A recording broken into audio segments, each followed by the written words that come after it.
में से बहुत से लोग अपनी जिंदगी की वैल्यू नहीं समझते और अपने जीवन को ऐसी चीजों में बर्बाद कर देते हैं जिनसे उनका ही नुकसान होता है। कुछ लोग अपनी जिंदगी शराब के पीछे बर्बाद कर देते हैं, तो कुछ लड़कियों के चक्कर में और कुछ अपनी सारी जिंदगी पैसा पैसा करके बर्बाद कर देते हैं।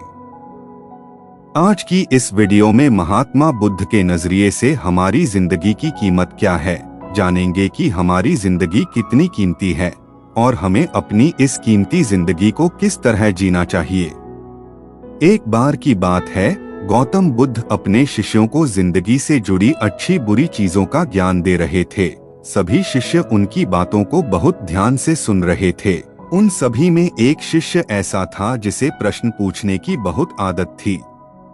वो उठकर गौतम बुद्ध के पास गया और उनसे बोला, आप हमें जिंदगी के बारे में जो कुछ सिखा रहे हैं उस सब का क्या फायदा, क्योंकि हम में से बहुत से बच्चों को ये भी नहीं पता कि हमारे जीवन का मूल्य क्या है और ये जीवन हमारे लिए कितना कीमती है। पहले आप हमें ये बताइए कि इस जीवन का मूल्य क्या है। अपने शिष्य की बात सुनकर गौतम बुद्ध अपने कक्ष में गए और एक चमकता हुआ पत्थर का टुकड़ा लेकर आए। वो टुकड़ा उन्होंने अपने शिष्य को दिया और बोले, मैं तुम्हें इस जीवन का मूल्य तब बताऊंगा जब तुम इस पत्थर का सही मूल्य पता लगाकर आओगे। साथ ही ये ध्यान रखना कि तुम्हें ये पत्थर का टुकड़ा किसी को बेचना नहीं है। गौतम बुद्ध की बात मानकर वो शिष्य बाजार की तरफ चला गया। बाजार में सबसे पहले उसकी नजर एक फल बेचने वाले पर पड़ी और उसने वो पत्थर उस फल वाले को दिखाया और बोला, इस पत्थर के बदले आप मुझे कितने फल दे सकते हो। फल वाला बोला, ये पत्थर कुछ खास तो नहीं है, लेकिन फिर भी इसके बदले में तुम्हें 10 केले दे सकता हूँ। वो शिष्य उस पत्थर को लेकर आगे चला गया। फिर उसे एक सब्जी वाला मिला। शिष्य ने उस सब्जी वाले से उस पत्थर की कीमत पूछी। सब्जी वाले ने उस पत्थर को ध्यान से देखा और बोला, इस पत्थर की कीमत के बदले में तुम्हें ज्यादा से ज्यादा 1 बोरी भरकर सब्जियां दे सकता हूँ। इसके बाद वो शिष्य उस पत्थर को लेकर एक सोने के व्यापारी के पास गया। उस पत्थर की टुकड़े की चमक देखते ही उस सुनार ने उसकी कीमत 100 सोने के सिक्के लगाई। शिष्य ने वो टुकड़ा बेचने से मना किया तो वो सुनार उसके बदले 200 सोने के सिक्के देने को भी राजी हो गया, लेकिन शिष्य ने वो पत्थर नहीं बेचा। इसके बाद वो शिष्य एक हीरों के व्यापारी के पास गया और उनके सामने उसने वो पत्थर के टुकड़े को रख दिया।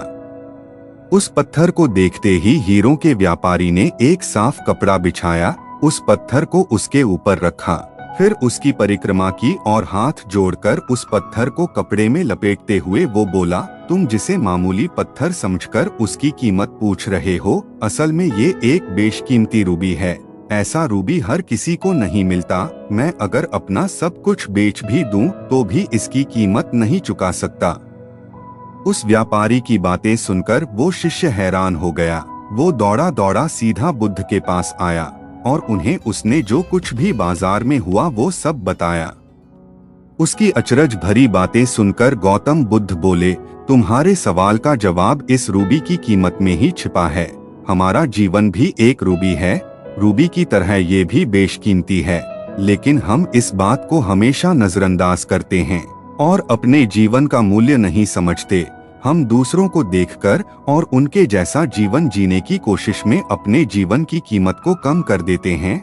हम ये सोचते हैं कि हमारी जिंदगी की कीमत वही है जो दूसरे हमें बताते हैं, लेकिन ये बात हमेशा ध्यान रखना कि सामने वाला अपनी हैसियत, बुद्धि और अपनी समझ के हिसाब से तुम्हारी कीमत लगाता है। जिंदगी सिर्फ एक बार मिलती है, इसलिए इसको बर्बाद ना करें। अपनी जिंदगी को उतना ही कीमती समझें जितना कीमती आप अपने बैंक में रखे रुपयों को समझते हैं। आज के समय में लोग अपनी जिंदगी से ज्यादा कीमती प्यार, पैसों और दिखावे से भरी चीजों को समझते हैं।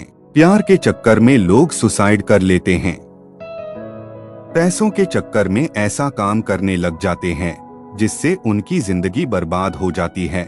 नाम कमाने के चक्कर में उल्टे सीधे काम करने लग जाते हैं।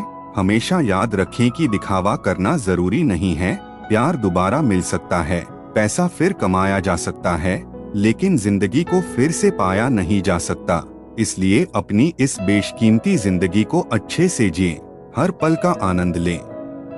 कभी ये ना सोचें कि आप इस दुनिया में किसी काम के नहीं है, ना कभी ये सोचें कि आपकी जिंदगी व्यर्थ है।